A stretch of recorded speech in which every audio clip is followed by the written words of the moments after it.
Hello বন্ধুরা, RS কিচেনে সকলকে স্বাগত জানিয়ে আজকের রেসিপি আমি শুরু করছি বাঁধাকপির মুচমুচে পকোড়া। চলুন দেখে নিই। আমি একটা মিডিয়াম সাইজের বাঁধাকপি নিয়েছি। আমি বাঁধাকপিটা মিহি করে কুচি করে নেব। আপনারা যে যেমন বাঁধাকপি নিতে পারেন। এই বাঁধাকপি পকোড়া খুব মুচমুচে হয় এবং আমরা সকলেই খুব খেতে ভালোবাসি। 5 থেকে 6টা কাঁচা লঙ্কা নিয়েছি। কাঁচা লঙ্কাগুলি আমি কুচি করে দেব। ঝাল নিজের ইচ্ছে মতো নেবেন। নিয়েছি ধনেপাতা কুচি, নিয়েছি 4টে পাউরুটি। সাইডগুলো আমি একটু কেটে নেব। আপনাদের কাছে পাউরুটি না থাকলে ময়দা, কর্নফ্লাওয়ার কিংবা চালের গুঁড়ো আপনারা ব্যবহার করতে পারেন। এতে করে বাঁধাকপির পকোড়াও খুব মুচমুচে হয়, খেতেও অনেক টেস্টি হয়। আমি একটা মিডিয়াম সাইজ বাঁধাকপির জন্য 3 চামচ বেসন নিয়েছি। আপনারা আপনাদের পরিমাণ মতো নিয়ে নেবেন।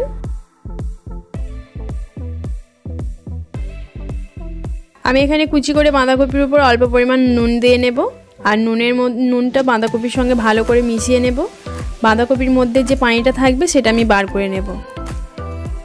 বাঁধাকপির মধ্যে যদি পানিটা থেকে যায় এতে করে পকোড়াটা খেতে মুচমুচে হয় না, তাই পানিটাকে বার করে নিতে হবে।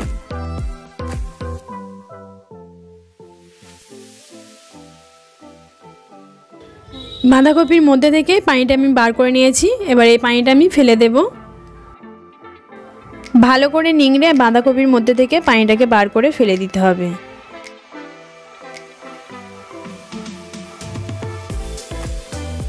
এবার দিয়ে নেব আদা রসুন বাটা, কাঁচা লঙ্কা কুচি, আপনারা আপনাদের ঝাল ইচ্ছে মতো দেবেন। দিয়ে নিলাম ধনেপাতা কুচি। এবার সব একসঙ্গে ভালোভাবে মিশিয়ে নেব।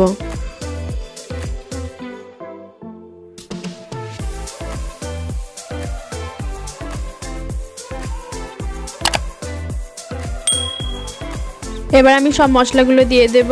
আমি হলুদ গুঁড়ো দেব 2 চামচ, ধনে গুঁড়ো দেব 2 চামচ, লঙ্কা গুঁড়ো দেবো 1 চামচ। আগে আমার কাঁচা লঙ্কা দেওয়া আছে তাই আমি 1 চামচ দিলাম। ভাজা জিরে গুঁড়ো দিয়ে দেব 1 চামচ। আর সব মশলা আরও একবার ভালোভাবে মিশিয়ে নেব। প্লিজ আমার ভিডিওটি পুরোটা দেখবেন, স্কিপ করবেন না। আর আমার ভিডিওটি ভালো লাগলে অবশ্যই লাইক করবেন, শেয়ার করুন। আর আমার চ্যানেলটিকে যদি এখনও সাবস্ক্রাইব না করে থাকেন প্লিজ সাবস্ক্রাইব করুন। আর পাশে থাকা অল বাটনটা ক্লিক করুন। আমার পাশে থাকুন, সঙ্গে থাকুন আর আমার নতুন নতুন রেসিপিগুলো দেখতে থাকুন। নিয়েছি আমি এখানে নর্মাল পানি। আর এই নর্মাল পানির মধ্যে পাউরুটিগুলো আমি ভিজিয়ে নেব। ভিজিয়ে হাতে করে মুঠো বেঁধে পাউরুটির ভিতর থেকে পানিটা বার করে বাঁধাকপির উপর দিয়ে দেব। একইভাবে পাউরুটিগুলো পানিতে ভিজিয়ে আমি বাঁধাকপির উপর দিয়ে নেব। আপনাদের কাছে পাউরুটি না থাকলে আমি আরও একবার বলে দিচ্ছি, ময়দা কিংবা কর্নফ্লাওয়ার কিংবা চালের গুঁড়ো আপনারা দিতে পারেন। পাউরুটিগুলো ভালো করে আমি বাঁধাকপির সঙ্গে মিশিয়ে নেব। এতে করে পকোড়া খেতে অনেক মুচমুচে হয়। আমি আরও অল্প পরিমাণ নুন দিয়ে নেব। আপনারা আপনাদের স্বাদ অনুযায়ী নুনটা দিয়ে নেবেন।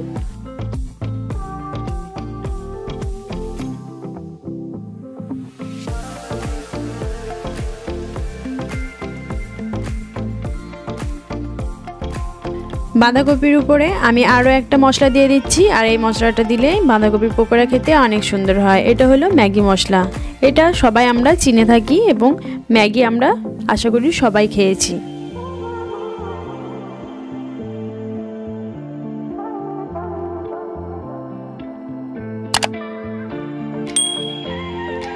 এরপর আমি যে বেসনটা নিয়ে রেখেছিলাম এই বেসনটা আমি এর মধ্যে দিয়ে দিলাম। আর এটা ভালোভাবে মাখিয়ে নেব এবং পকোড়ার পুরটা কিভাবে তৈরি হলো সেটাও আমি দেখিয়ে দিচ্ছি।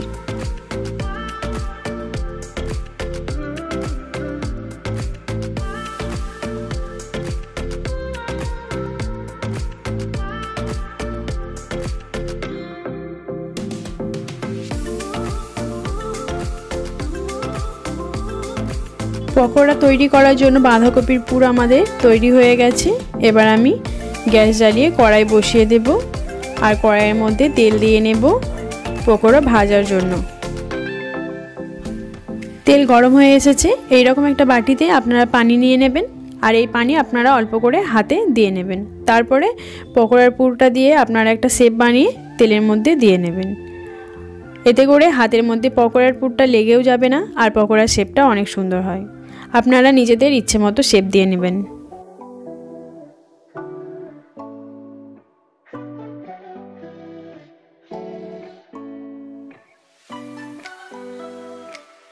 পকোড়াটা এবার আমরা উল্টে পাল্টে ব্রাউন করে ভেজে নেব। অবশ্যই গ্যাসের ফ্লেমটা আপনারা মিডিয়াম টু লো ফ্লেমেই রাখবেন। হাই ফ্লেমে পকোড়াটা ভাজলে উপরের কালারটা ব্রাউন হয়ে যাবে কিন্তু ভিতরটা কাঁচা হয়ে থাকবে। এতে করে মুচমুচে ভাবও আসবে না, খেতেও ভালো হবে না। পকোড়াগুলো এইভাবে বাদামি রং করে ভেজে নিতে হবে। পকোড়াগুলো আমার ভাজা হয়ে গেছে। এবার পকোড়াগুলোকে তুলে নেব আর ভালো করে একটু তেলটা ঝরিয়ে নেব। একই পদ্ধতিতে আমি বাকি পকোড়াগুলো তেলের মধ্যে দিয়ে উল্টে পাল্টে ভেজে নেব। আমার ভিডিওটি ভালো লাগলে অবশ্যই লাইক দেবেন আর অনেক অনেক শেয়ার করুন। আর আমার চ্যানেলটি যদি এখনও সাবস্ক্রাইব না করে থাকেন প্লিজ আমার চ্যানেলটি সাবস্ক্রাইব করে অল বাটনটা ক্লিক করবেন।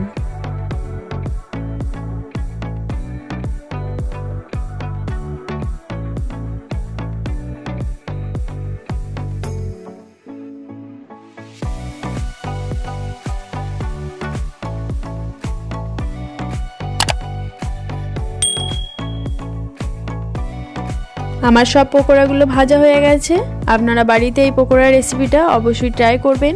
খেতে কেমন হয়েছে সেটাও আমাকে জানাবেন। যদি আরও কোনো রেসিপি জানার ইচ্ছে হয় সেটাও আমায় কমেন্ট বক্সে জানাবেন।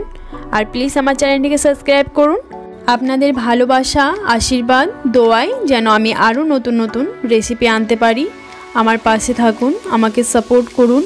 আর আমার এই ভিডিওটি দেখার জন্য সকলকে ধন্যবাদ।